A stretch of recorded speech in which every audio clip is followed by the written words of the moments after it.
আসসালামু আলাইকুম প্রিয় দাখিল দশম শ্রেণীর পরীক্ষার্থী বন্ধুরা, এসএম ক্রিয়েট চ্যানেলে তাহকিক ক্লাসের 13তম পর্বে তোমাদের স্বাগতম। তো আমরা তোমাদের বাবের ক্লাস করাচ্ছিলাম। তো চলো মূল আলোচনায় যাওয়া যাক। আমরা পড়েছিলাম যে বাব মোট 43টি। এই 43টি বাব সুলাসি ও রুবাই অর্থাৎ মূল 3 অক্ষর বিশিষ্ট ও মূল 4 অক্ষর বিশিষ্ট এই দুই ভাগে বিভক্ত, এবং এই 43টি বাবগুলো এর ভিতরে এই দুই প্রকারের ভিতরে রয়েছে। তার মধ্যে সুলাসি মুজাররাদ অর্থাৎ মূল 3 অক্ষর বিশিষ্ট এর বাব হলো 8টি। সুলাসি মুজাররাদ মূল 3 অক্ষর বিশিষ্ট বাব হলো 8টি।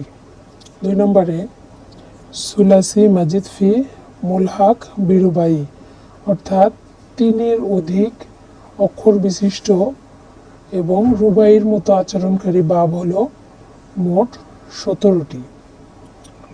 এখন 3 নম্বরে হলো সুলাসি মাজিদ ফি গয়রে মুলহাক বিরুবাই অর্থাৎ 3-এর অধিক অক্ষর বিশিষ্ট কিন্তু রুবাইয়ের মতো আচরণ করে না, অর্থাৎ সুলাসির মতোই আচরণকারী বাব হলো মোট 14টি। এবার চলে যাই রুবাই মুজাররাদে। রুবাই মুজাররাদ তথা মূল 4 অক্ষর বিশিষ্ট বাব হলো 1টি। রুবাই মাজিদ ফি অর্থাৎ মূল 4 অক্ষরের সাথে এক বা একাধিক অতিরিক্ত অক্ষর যোগে গঠিত বাব হলো মোট 3টি। এই সর্বমোট বাব 43টি। এখন চলো বাবগুলোর সঙ্গে পরিচিত হয়ে নেই।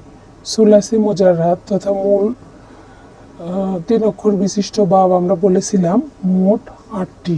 সেই 8টি বাবগুলো হলো নাসারা, জরাবা, সামিয়া, ফাতাহা, কারুমা, হাসিবা, ফাজিলা, কাদা।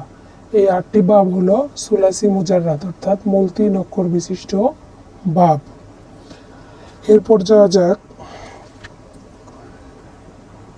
সুলাসি মাজিদ ফিহি মুলহাক বিরুবাই অর্থাৎ 3-এর অধিক অক্ষর বিশিষ্ট এবং রুবাইয়ের মতো আচরণকারী বাব হলো 17টি।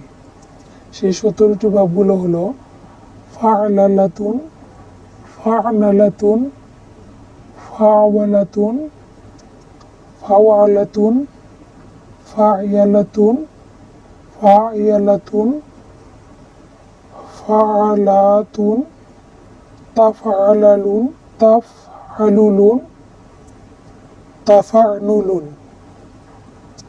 তামাফউলুন, তাফআলাতুন, তাফাউলুন, তাফাউলুন, তাফাইউলুন, তাফালি, ইফইনলালুন, ইফইনলাউন। এই 17টি বাব হলো সুলাসি মাজিদ ফিহি মুলহাক বিরুবাইয়ের বাব অর্থাৎ সুলাসি মুজাররাদের 8টি ও সুলাসি মাজিদ ফিহি মুলহাক বিরুবাইয়ের বাব মোট 17টি। এই 25টি বাবের সাথে আজ আমরা পরিচিত হয়ে নিলাম। তো বাকি কয়েকটি বাবের সঙ্গে আবার কালকে পরিচিত হব। আজকে এ পর্যন্তই। বন্ধুরা, তোমরা আমাদের ভিডিওটি বেশি বেশি দেখবে এবং লাইক, কমেন্ট, শেয়ার করে দেবে, আর অবশ্যই চ্যানেলটিকে সাবস্ক্রাইব করে দিবে। আমরা তোমাদের জন্য অতি শর্টকাটে অনেক গুরুত্বপূর্ণ ক্লাসগুলো করাই থাকি। যদি তোমরা লাইক, কমেন্ট, শেয়ার না করো তাহলে আমাদের নতুন নতুন ভিডিও বানানোর অনীহা চলে আসে। তাই তোমরা বেশি বেশি লাইক, কমেন্ট ও শেয়ার করে দিও। সবাইকে ধন্যবাদ। আসসালামু আলাইকুম।